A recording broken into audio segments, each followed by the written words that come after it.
Now here's the fascinating thing, which to me is the final proof that that book is the Word of God, that it must be God-inspired. In the last generation only, we've discovered how to make purer light than we had before. Most light is bouncing around, waves crashing into each other, going in all directions, so that the light coming from that spotlight still lights this side of my face by reflecting off that tinsel up there. We're used to light coming at us from all directions. But we've now discovered how to send light in one direction. Laser light is the most common. You've seen laser light beams straight as a die. But we've also got what we call cross-polarized light. A polarized filter, if you can imagine, allows light through like that. But if you put another polarized filter at right angles to that, you've really got a very fine filter. If you take sunglasses and take one lens and put it at right angles to the other, it goes even darker. It only lets very straight light through. Now, people have taken jewels and precious stones and cut a very thin slice for microscopic purposes, and then shone cross-polarized light through them to see what happens. To put it very crudely, what happens to these precious stones in pure light? And one of two entirely different things happens with every jewel. The technical term, to give you a bit of science for a moment, is anisotropic jewels and isotropic jewels. Now what happens is this. Some jewels, in pure light, whatever their color to begin with, they may be red, blue or green, turn into all the colors of the rainbow and the most fantastic patterns. Other precious stones, in pure light, lose all their color, just go black, look like a lump of coal dust.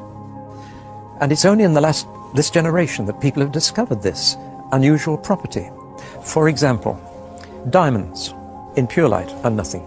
Did you get that, ladies? They're not even that. Diamonds, nothing. They won't be there. No, so make the most of them here. Rubies, garnets, just lose everything. Emeralds? No, they keep it. Oh, good.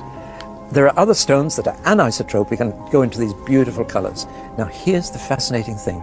The 12 precious stones that God uses to build the New Jerusalem are all anisotropic. In pure light, they are all far more beautiful. And God doesn't touch the diamonds or the rubies. He doesn't build with them.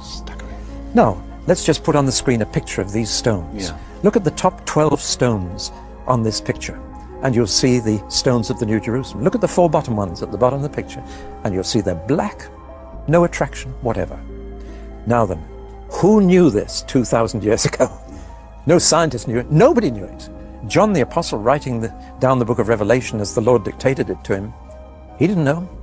Nobody knew except one person in the entire universe, and he knew, and that was God himself. Where is that written exactly? Revelation 21, right, halfway through, and you'll find all the 12 stones listed there, and you can just imagine from the picture we've seen on the screen how beautiful the New Jerusalem is going to be. No need for do-it-yourself decoration or changing rooms there.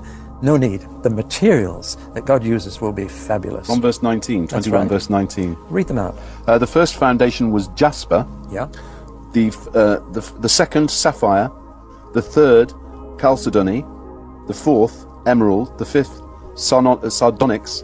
The sixth, carnelian. The seventh, chrysolite. The eighth, beryl. The ninth, topaz. The 10th, chrysoprase. The 11th, jacinth. And the 12th, amethyst. No diamonds, no rubies, no garnets, because they're isotropic. Now, isn't that amazing? To me, that one thing alone would prove that the Bible was inspired by God, because nobody could have known this. They didn't know it until our generation. But there it is.